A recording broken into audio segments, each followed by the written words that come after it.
Alright, so basically what we're going to do is I'm going to show everyone how to use this program, 3D Ace. I'm going to show everyone how to use this program to make bases for a large paper-graph mask. You can use this for like a Kigurumi mask or like even like a fursuit mask, anything like that. It's really easy. That's why I stuck with this program and not any of the others.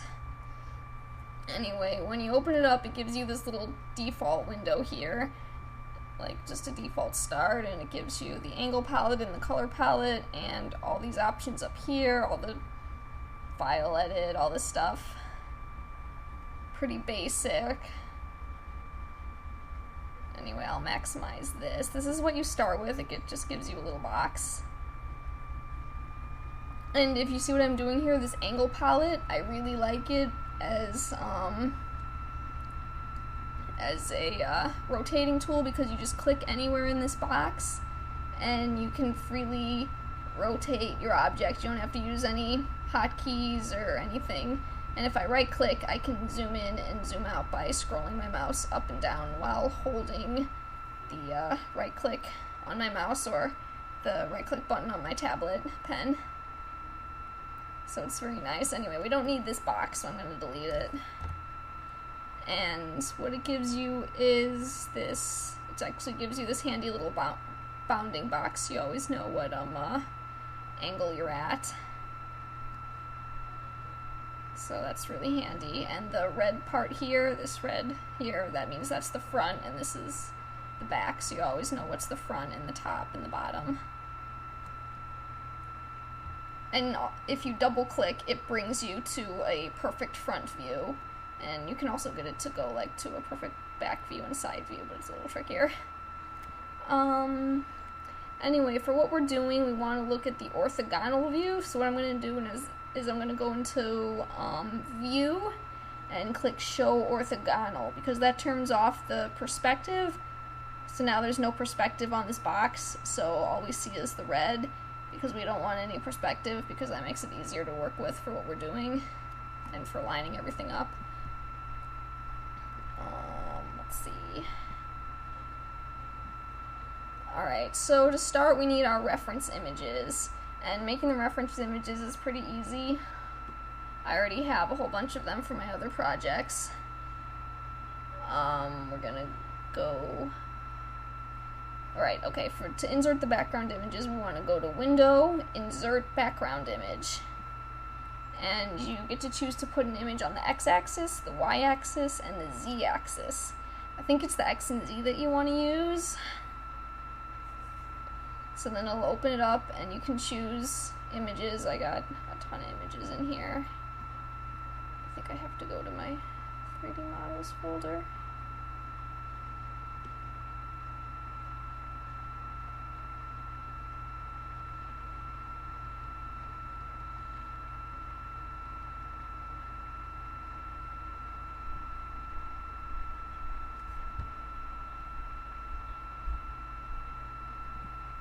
Alright, and here's the images we want to insert. I always forget which axis I'm supposed to put which ones on, but you can just experiment with it. Like, here's my front image and my back and my side image. Actually, the side image isn't the way I want it to be, so I'm going to use these nice images that that I used for my last tutorial. Alright, so we got the front image here, and the front image should be like as perfectly centered as possible, and the side image is not so much, but they should be the same size.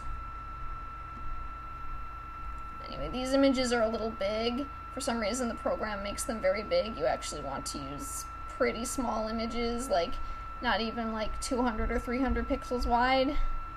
Really small images. Otherwise they're going to look huge for some reason, and they're going to overlap each other like this. See how they overlap? It's because they're too big. So you want to use kind of small images. Just like that. Anyway, if you notice, my program is kind of messed up. For some reason, I can't show the front and the side at the same time, even if I have them inserted separately. So I kind of always have to go back into this menu to switch it for whatever reason. It might be different if other people download the program, but for me I have to put both. Anyway, I double click and it brings me to the exact front, and you want these images to be as symmetrical and as centered as possible, because if the image isn't centered perfectly in the square, I guess, then it's going to be off in the program and you won't be able to use it very easily. Alright, but first we don't want to do the front, we actually want to do the side.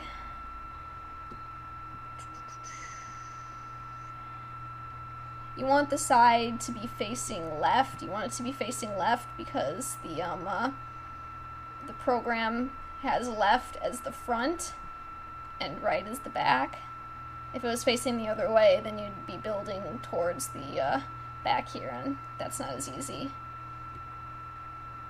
Alright, and then the bounding box is really nice because then I can just line the box up so it's a perfect square. Then I know that I'm viewing the exact side. And to start, it's really easy. These are our tools up here. This is our selection tools right here.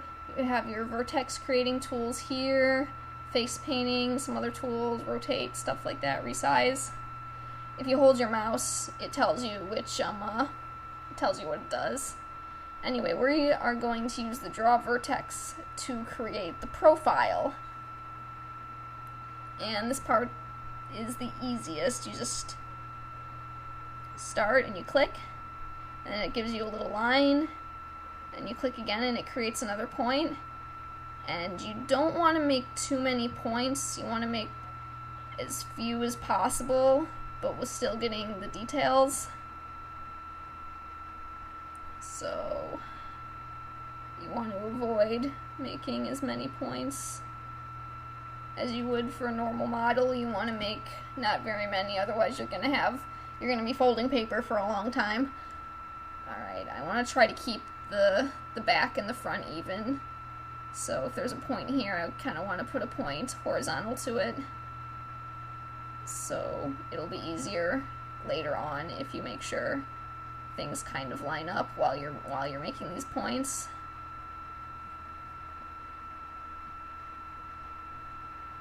We can just do the nose really simple.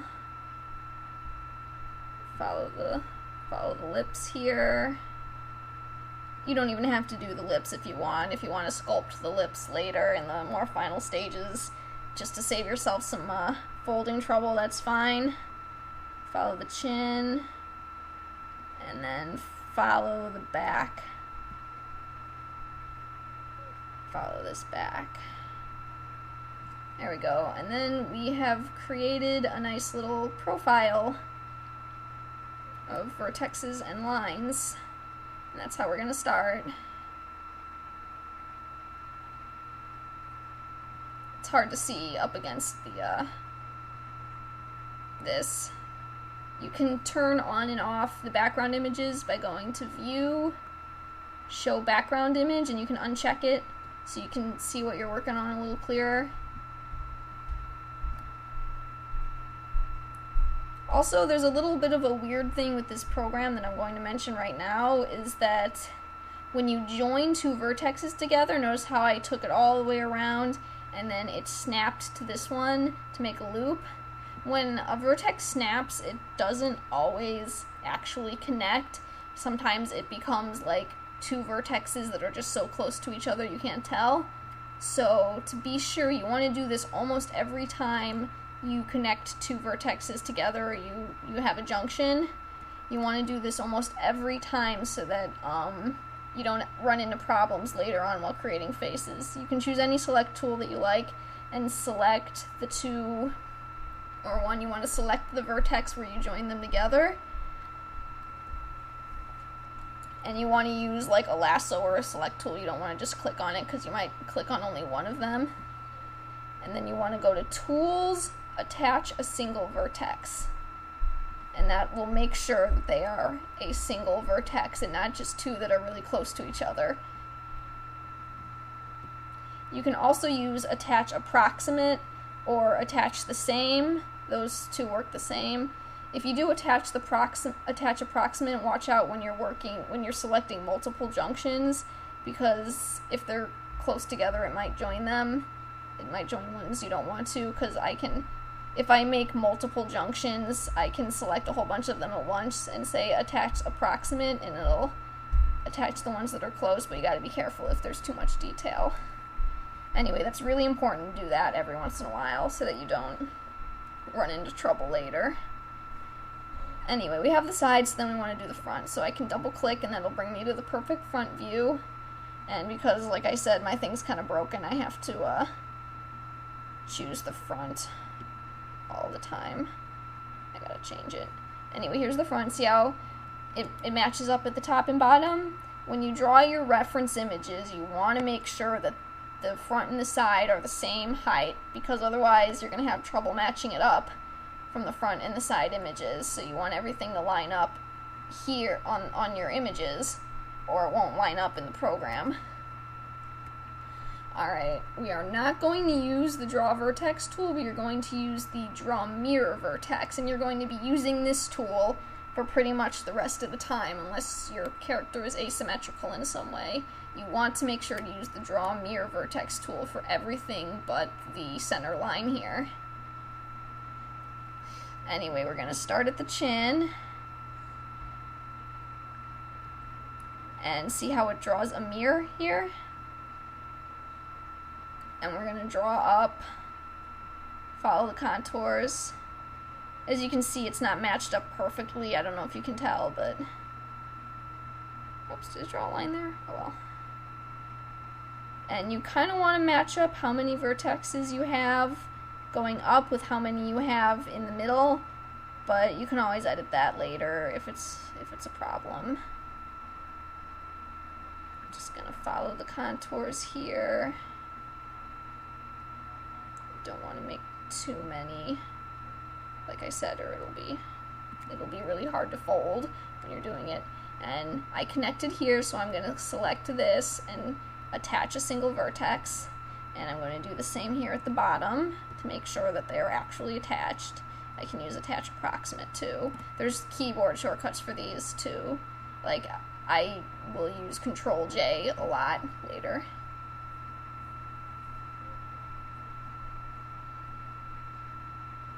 And now you can see that I have a perfect side view, but it's weird. It's kind of all on the same axis. They're all lined up and it looks weird. And they just kind of attached to the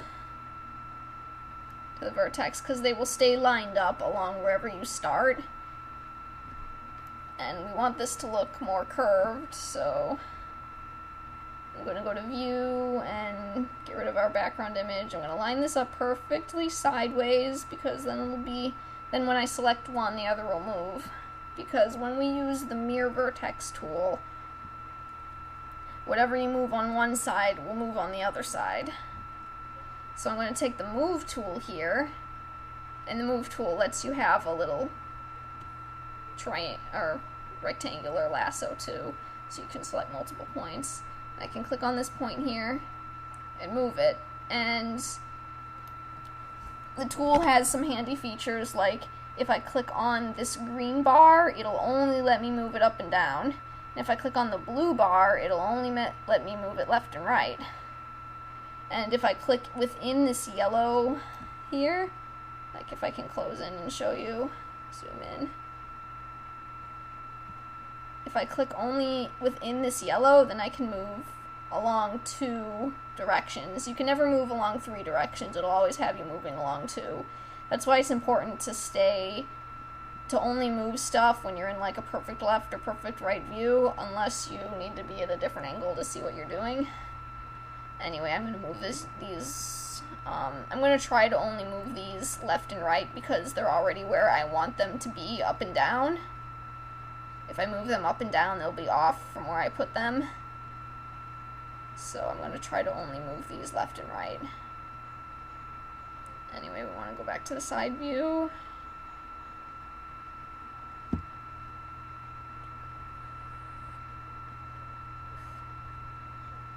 If it's hard to kind of try to get it exact, You can also double click to go to the front view and use the arrow keys to rotate in increments. See, I can rotate it in increments, so I can double click in this angle palette and then click the left arrow twice and it'll be on the side. Anyway, I'm gonna select and move everything. You kind of want to select with the lasso, because if you just click on it, you might end up accidentally moving it a smidgen. And then what I'm going to do is that since this line I have defined here is basically the widest part of the head, the widest part of the head isn't always going to be right at the front.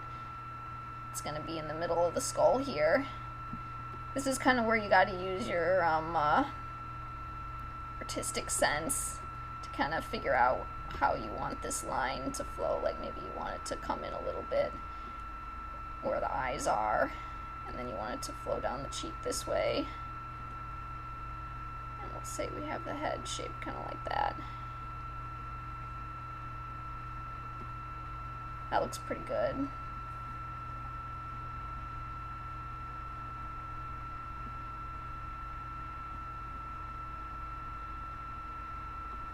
You want a nice natural curve. It'll make it easier to work later. You don't want your points flying everywhere. And then it looks pretty nice. Looks pretty nice. We got the basic framework happening here.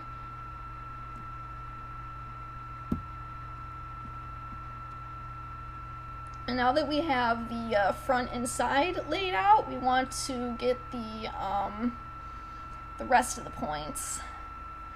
So what's important in a face is like the 3/4 view, you know, this curve right here. So we want to create a nice cheek, so I'm going to try to line it up. This is where we can work at a slight side view. I'm going to try to line it up. This is why we use the orthogonal, so I know that I'm exactly on the side here, not rotated any. Think about this angle should be fine. And then I'm going to take my mirror, and I'm going to start at the top, and this is where you don't have to be too scientific about it. I don't want to get too close to these points because it'll snap to them. And I'm going to try to keep an even number of points that I've been using so far. And this is not where I want it right now, but I'm going to move everything around and connect things where they need to go. So I have kind of a nice cheek curve here. But if you notice, it's a little wonky to start, obviously. So this is where the more editing comes in. So we're gonna double click here, use my arrow keys to get to the exact side view, click on the move tool, and then I'm gonna I can move these a little more freely since I'm not working on the base. I'm gonna decide how I want this to go.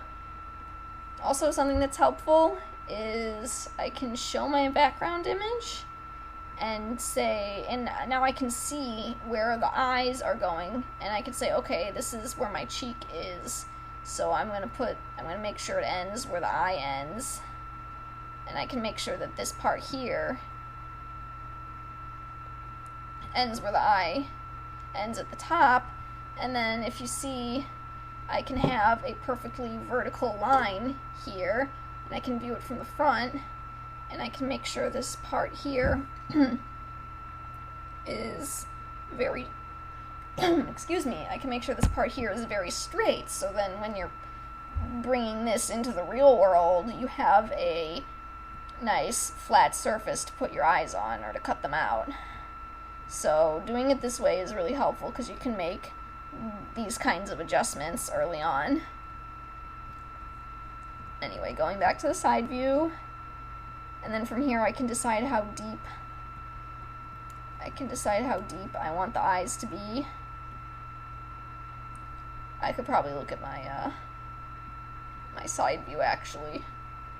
This is where it would help if the background image thing actually worked better, but there, see? Now I know that this is where my eyes need to go. I can line it up we'll say we'll put the eyes about this deep. You can make adjustments. It doesn't have to be exactly to your reference image if you feel like there needs to be some changes. Go back to view, get rid of that. Select my move tool, and then I can kind of build out the cheeks. Say I want the cheeks to be shaped like this. You can have like flatter cheeks or more puffy cheeks or whatever you want, really. It just depends on the style that you're going for. This character, this model sheet was given to me by Gitz, actually the forum member, and this is supposed to be like a Sonic X human character like Chris or the girl, I forget what her name is, and they have pretty round cheeks, so that's how I'm going to keep it. Alright, and then I want the forehead to come out a little more. This is all where it comes more into drawing skills. You want to kind of have a sense for how you want things to be shaped.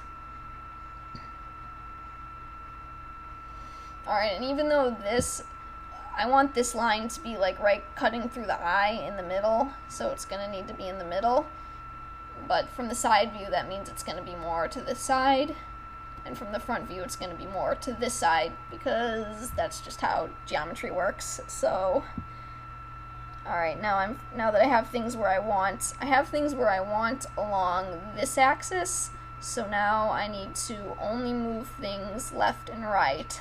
So I'm going to use this red bar to only move things left and right.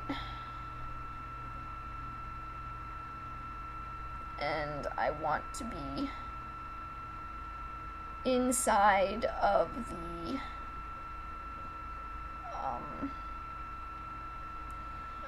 inside of this main outline, because this is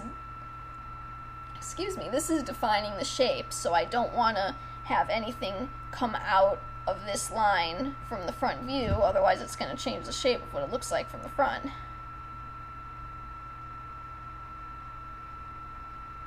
Anyway, I should turn on my background image again. Change it to the front view.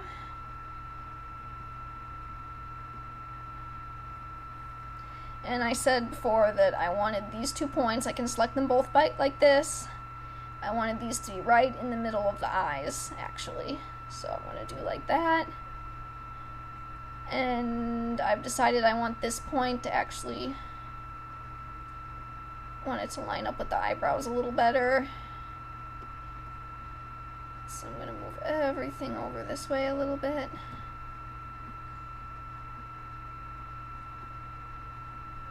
Not too much. Things are going to get more close at the top. But probably everything won't be so extreme, since this is right from the front.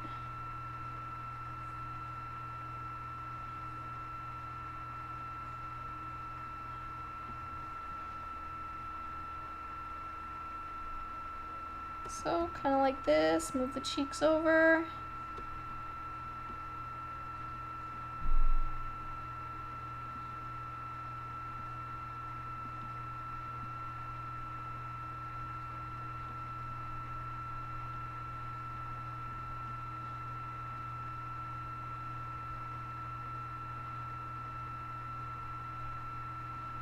Alright, so I can go back to the side view, make sure everything looks okay.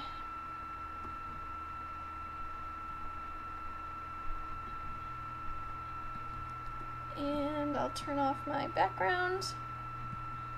And alright, we have the bare bones of the face happening here.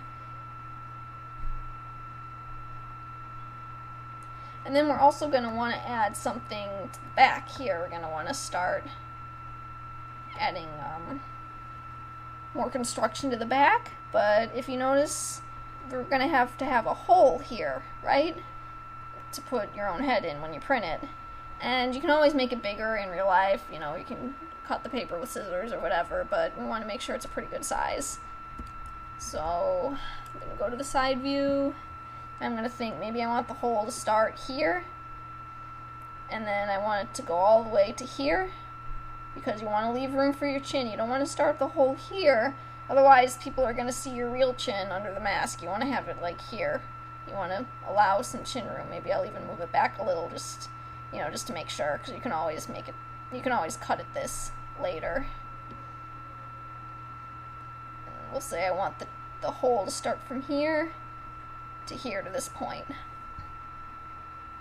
Yeah. So what we're going to do is we're going to tilt it just a little bit, because if you use the mirror tool from the perfect side view, you're just going to end up with a straight line anyway. So I'm going to rotate it just a bit to the side, and I'm going to start, and I'm going to just make some points. They're going to be really weird, but that's okay. I'm going to attach them here. See, these points, they turned out really weird, but that's okay, we can move them. Let me get another view here. Kind of uncross them. I don't know why they crossed over like that. Alright, we got the start of our hole here, so we're gonna delete these. You can just select the point and hit the delete button, and now we're gonna take our new points here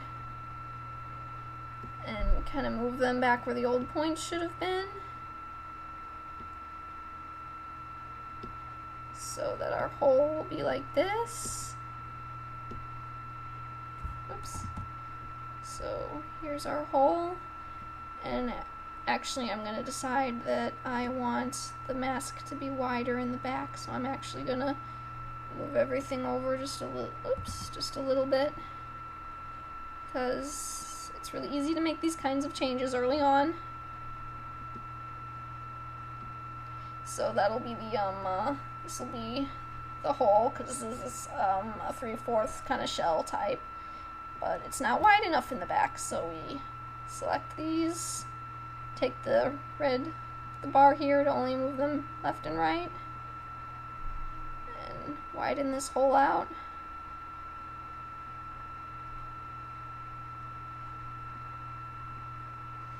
And it looks kind of flat here, so I want to add another point. If you want to add another point to a line, you want to take the select tool, either one. You want to select a line by clicking on it, and then you want to go to Tools, Edge Cut, and that, if you notice, it cuts a new vertex right in here. Edge Cut does this when you only have lines and vertexes. If you have faces, it's going to do something different. I'll show you that later. Oops, see, look at this, look at this. These two aren't connected because I did not connect them properly. I forgot. That's why you have to do this, because you're going to run into problems like that. So I'm going to select this junction here, and then I'm going to go to Tools, Attach Approximate Vertex, or Control J. And since I attached a new line here as well, I'm going to press Control J over there too. So now those are actually attached. We know that they're attached how they should be. There. Now we got a nice hole in the back. And we've got like a real framework happening here. Alright, I am going to add another line here. How you want this to attach is kind of up to you. There's no like right way to do it. I can like bring it down all the way to the chin, or I could bring it down more to like one of these lines. I'm going to do that. I'm going to take the mirror. Gonna select, say here. Actually, no, not here. I'm going to do it here. I'm going to select here. I'm going to bring these points up. I'm going to try to match it up with the points that we already have, I guess. And I used the mirror, so it made two. And I'm going to try to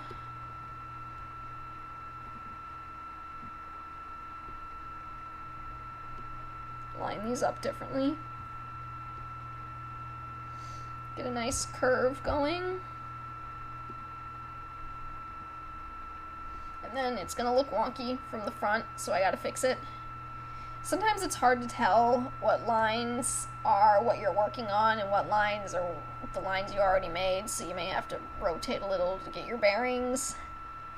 But you get used to it, you'll figure it out.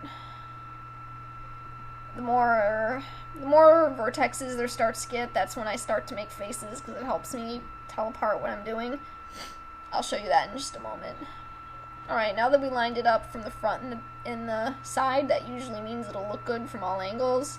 You can also check how things line up from the top. Sometimes there's mistakes you might not notice unless you check from the top view. But we have a pretty good framework happening here. Starting to see what the head's going to be shaped like.